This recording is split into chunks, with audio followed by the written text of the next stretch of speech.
Good afternoon, scholars. Happy Thursday. I got my days mixed up yesterday. I was saying Tuesdays. I'm sure you know how it is mixing up your days. But happy Thursday. Let's get into today's lesson because we got a lot of good stuff to talk about. Starting with this 79% turn-in rate, guys. It's incredible, right? It was just last week I was begging you, like, can we please get above 50? And now we're pushing 80, right? Great job. I'm really proud of you guys. Caleb got his work turned in for the first time. Alvy's on board. Ishmael's on board. So, way to step up, guys and girls. Speaking of Caleb, we're going to look at his work today as my exemplars. So, take a second right now to minimize this or just make this window a little bit smaller.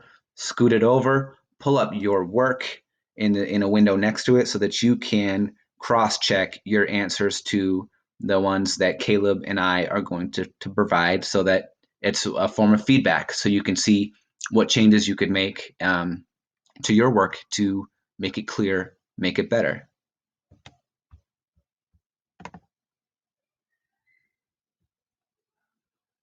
right, first off, Caleb, in seventh grade, you guys did a really good job of picking right up with this new focus of the day thing that we're doing. So, yep, he wrote down the focus of the day, so Miss McKinney knew he was good to go. Then she went on to check his work. All right, so what does Buck learn about food? You could have said a few things right here. Caleb focused on Buck learns to steal and how important that is to not get caught. Um, you could have also said,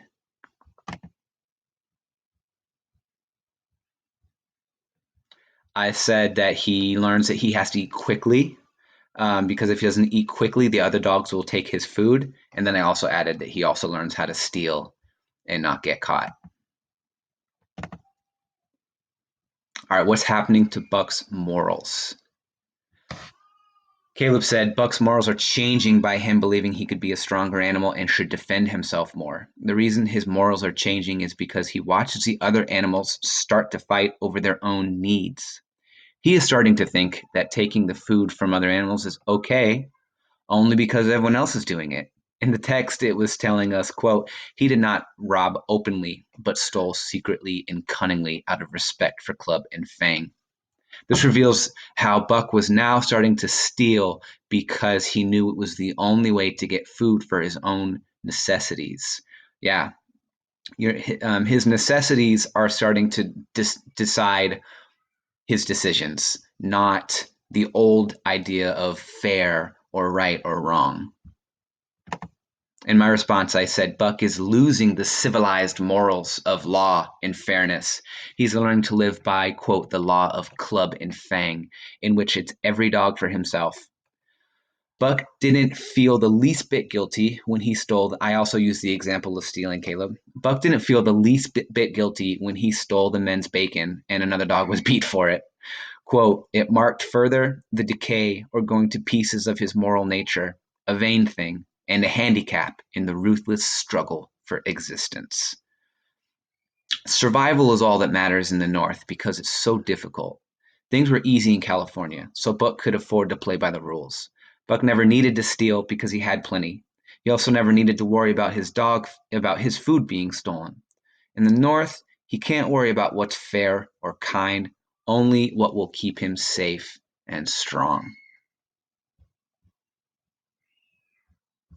And the third question, what's happening to Buck's body? Caleb said he's getting stronger. His muscles are hard as iron. Yeah, Buck's getting strong. Let's go over the multiple choice. If I didn't make this clear enough, guys, all you needed to do to select your answer was highlight the option completely that you wanted to that you chose. Some people were kind of writing in, I picked A and D, or you just need to highlight that. Okay. The focus of the day yesterday was make sure that your answers have evidence. Okay. Oh, and also, real quick, Miss McKinney, if you selected a wrong one, like Caleb picked C and D, C was the common misconception. It was a close confuser. If you picked the wrong answer, Miss McKinney struck through it. There'll be a line going through it, and then she'll highlight the correct one. So the answers for number one were A and D. And let's talk about why.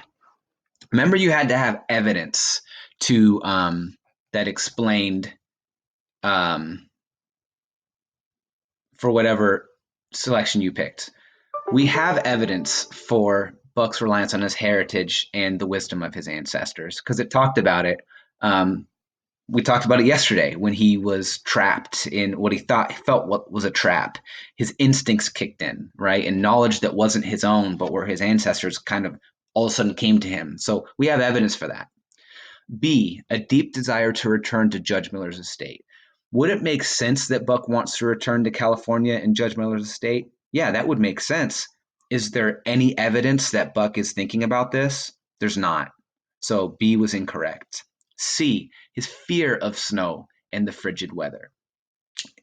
Buck is definitely in the snow and frigid weather, but there's no evidence that he's scared of the snow. If you're thinking back to the first time he experienced it, maybe that tripped you up. But he wasn't scared when he experienced. He was more just confused, right? So there's no evidence that he's scared of the snow or the weather. D, his observation and imitation of the dogs on the other sled team. Yes, Caleb even hit on that earlier. You know, Buck sees them. He sees a dog steal some bacon. He says, "I'm going to try that," and he does it. He sees the other dogs how to pull a sled. He copies it, right? So we do have lots of evidence for D, him observing other dogs and then imitating it, and E, we don't have any evidence that he has a crippling fear of dying or never. It doesn't talk about Judge Miller anymore, so there's no evidence for that. So your answers were A and D on this one, and on B, a lot of people were kind of torn between picking A and D. I mean B and D. B is the correct answer, right? The ancient song surged through him and came into his own again. B says instinct. You know, instinct is that ancient song. And then it says allows Buck to live his authentic self. That's him coming into his own again, being himself. B was the best answer. A lot of people said it was D because, again, it also hits on instinct. And coming to his own again means like Buck wants to live again. Problem is, Buck never wanted to stop living, right? He went through a hard time when he was kidnapped, but he fought like crazy. You know, he's never had the desire to not live, right? He's never felt like that. So if you pick D, that's probably what you got tripped up on. Is you're thinking about how Buck was having a hard time, and now he's starting to do well as he's learning the ropes, but he never didn't want to live. So that's not the best answer, right? That was the close confuser. So B was the correct answer for that one. All right, let's get into today's assignment. Today's assignment is one open response prompt and then a tracker that we're going to fill out. And I'm going to start the tracker with you so you know how to fill it out. In today's lesson, we're really paying attention to all the different dangers that face Buck and would face any sled dog at that time. So we're going to be paying really close attention for dangers or threats while we read. When we find one, we're going to track it down in the tracker, and I'll show you how. So let's get in. I'll model this for the first paragraph or so, and I'll fill out the first line for you. So if your line looks just like mine, that's fine.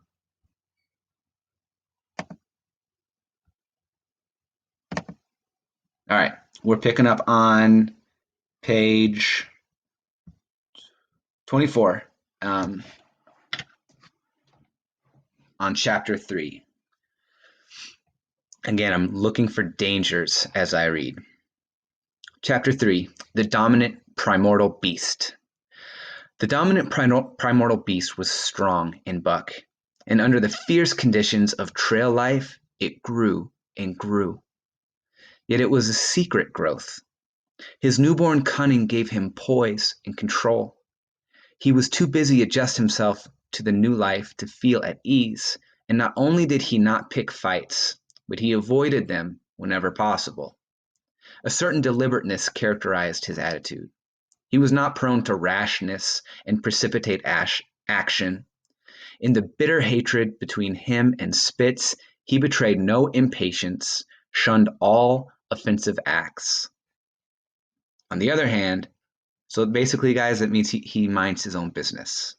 He doesn't do anything too hot-headed or rash. On the other hand, possibly because he divined in Buck a dangerous rival, Spitz never lost an opportunity of showing his teeth.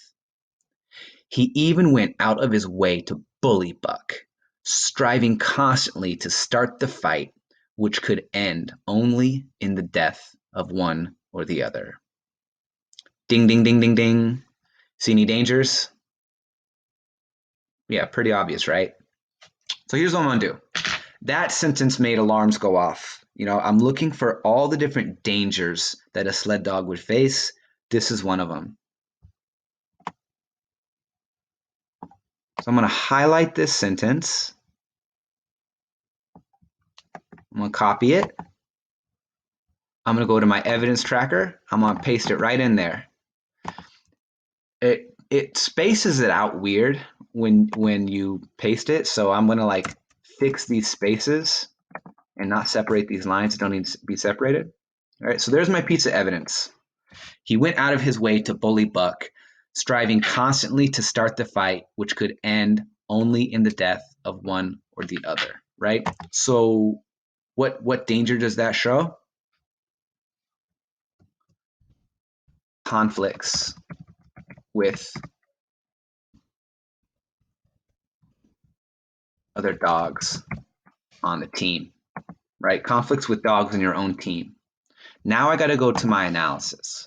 My analysis is where I just really explain how this evidence shows what I'm talking about, how it proves my point, right? And this is going to be our focus for the day. So this is what you're going to write in that box up top there, the focus of the day. The focus of the day is on analysis, guys. Analysis equals teaching. When you do your analysis, this is your time to teach and to show. Okay, so I want you to approach analysis like you're teaching. So what I mean by that is this. This is my chance to kind of teach or explain this evidence so that you understand it, right? So how would I explain this? I would say fights, right? It's time to teach. Fights in the north between dogs are to the death.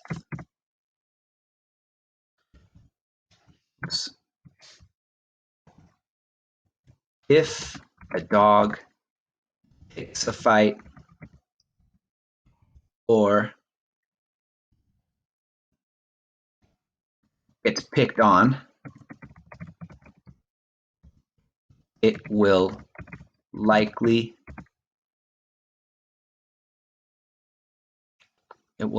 be it will likely end up with one of the dogs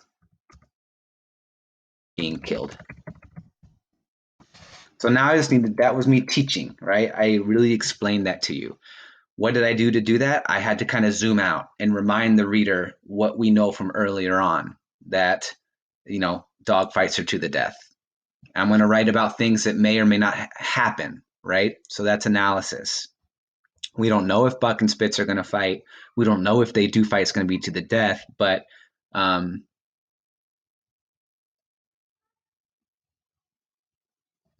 we can still say that in our analysis, because I'm like going deeper, I'm making a prediction. I'm sorry, I'm like losing my train of thought for a second. I'm back, okay? So that's how you are going to fill out this evidence tracker. You should definitely find 4 different dangers or threats. I put a little asterisk in this fifth box because if you want to go for that extra credit and find the fifth one, do it because you can find five if you're creative and if you're really paying close attention. All right. Um, Again, so proud of your turn-in rate, seventh grade. I can't wait to see your work tomorrow. And make sure you go to office hours today because it's the students who are going to office hours are getting much higher grades. All right.